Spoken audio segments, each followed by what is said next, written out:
Hi friends, आज आम बुली महाकाव्य गीत गोविंदर रचयिता श्री जयदेव पीठ केन्दुबिल्लो को जो स्थान रे से काव्यटी को संपूर्ण करथिले एवं जो स्थान को अधूरा पद पूरण करने निजे चली आसी स्वयं जगन्नाथ। ये केन्दुबिल्लोर सही स्थान जोठारे कवि जयदेवंकर पिलाबेल कटिथिला। पिलाटी बेलू पिता भोजदेव माध्यम प्रभु जगन्नाथंकर संस्पर्श में आसती श्री जयदेव। कविता लेखार प्रतिभा रही आसथिबा बेले केन्दुबिल्लो निकट प्राचीन नदी तटरे अनेक समय से प्रकृति मनस्क हो पड़ती।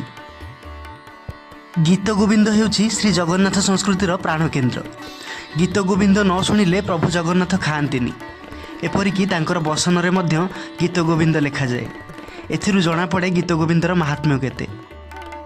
जयदेव यही गीत गोविंद रचना करने समय एक अलौकिकता घटी। से लेखार मझिरे मानमयी राधांकर मानभंजन करने को जाई प्रेमर प्रतीक श्रीकृष्ण कहउछंती, हे प्रिय तुम चरण को अलतारे सजाई दे मो मस्तक धारण करी। यही भावना को संस्कृत रे स्मर गरल खंडनम मम शिरसी मंडनम देही पद पल्लव मुदारम। यही पदटी लिखा जाई जयदेव लेखनी अटकीगला। धर्म संकट रे पड़गले जयदेव। स्वयं ब्रह्मांडर मालिक प्रेम रे पड़ी पुणी श्रीराधा पाद धरिबे। सेठू लेखा बंद कर देथिले। विव्रत होई पत्नी पद्मावती को जणई स्नान पाई चली जाइथिले। से आसीबा भितरे स्वयं जगन्नाथ जयदेवंक बेसरे आसी पदटी निजे लेखि चली जाइथिले। एथिरु जणा पड़े गीत गोविंदर महात्म्य कौन। देही पद पल्लव मुदारम।